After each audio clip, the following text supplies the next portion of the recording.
दोस्तों मैं आज जो आपको कहानी सुनाने जा रहा हूँ, हो सकता है आज से पहले भी आप इस कहानी को सुन चुके होंगे, पर मैं आज जो कहानी सुनाने जा रहा हूँ उसमें अपडेट है और ये अपडेट आपके कैरियर में और आपकी जिंदगी में परिवर्तन ला सकता है। तो ज्यादा बात ना करते हुए हम कहानी को और आगे बढ़ते हैं। एक बार की बात है, एक राज्य में एक राजा रहते थे और राजा के मन में विचार आया शिकार करने का, और वो शिकार करने के लिए अकेले ही जंगल में निकल पड़े। शिकार की खोज करते करते वह राजा घने जंगल में पहुंच गए। अंततः शिकार नहीं मिलने पर वह राजा थक हार के एक पेड़ के नीचे बैठ जाते हैं। उस पेड़ की कुछ ही दूरी पर डाकुओं का एक समूह रहता था। राजा भी बैठा भी नहीं था, तब तक पेड़ के ऊपर से आवाज आई, पकड़ो पकड़ो पकड़ो पकड़ो, एक राजा आया है, उसके पास बहुत सारा धन है। राजा की निगाह जब ऊपर पहुंची तो देखा एक तोता जोर जोर से चिल्ला रहा था।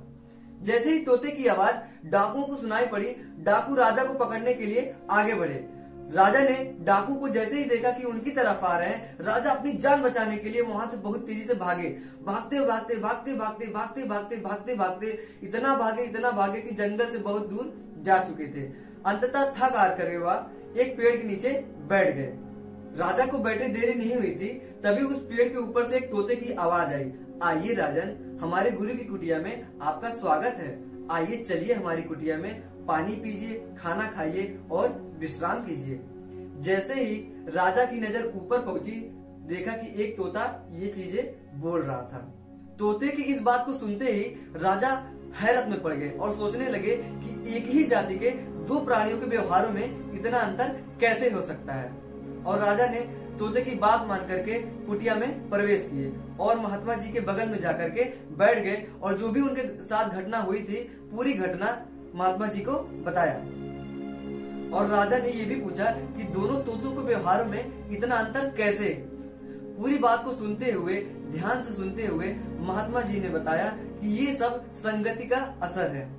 वो तोता डाकुओं के साथ रहते रहते डाकुओं की भाषा सीख गया था और ये तोता हमारे साथ रहते रहते हम लोग की भाषा सीख गया। दोस्तों, एक अमीर इंसान ने अपनी कामयाबी का सीक्रेट बताया। उसने कहा कि आपकी संगति बराबर आपकी औकात होती है। आप जिस संगत में रहेंगे आपकी औकात ही वैसे ही बिल्ड होती है। जैसे कि दोस्त, एक चाय होती है, नॉर्मल दुकान पे उसकी कीमत कितनी होती है? 5 रुपए। उससे बड़ी दुकान पे गई उसकी कीमत हो जाती है 10 रुपए। उससे बड़ी दुकान यानी रेस्टोरेंट में गई तो उसकी कीमत हो जाती है 100 रुपए। और उससे बड़ी दुकान पे गई यानी 5 स्टार होटल में तो उसकी कीमत हो जाती है 500 रुपए। दोस्तों, चाय वही थी पर उसने अपना स्थान बदला तो उसकी औकात बदल गई। तो दोस्तों, हम जिन संगत में रहेंगे उन्हीं की तरह हम लोग बनेंगे। अपनी संगति चेंज कीजिए और अपनी जिंदगी में रंगत लाइए। दोस्तों, ऐसे ही अमीर बनने वाली नॉलेज को जानने के लिए हमारे चैनल को सब्सक्राइब कीजिए। Goal be rich XYZ। Thank you दोस्तों।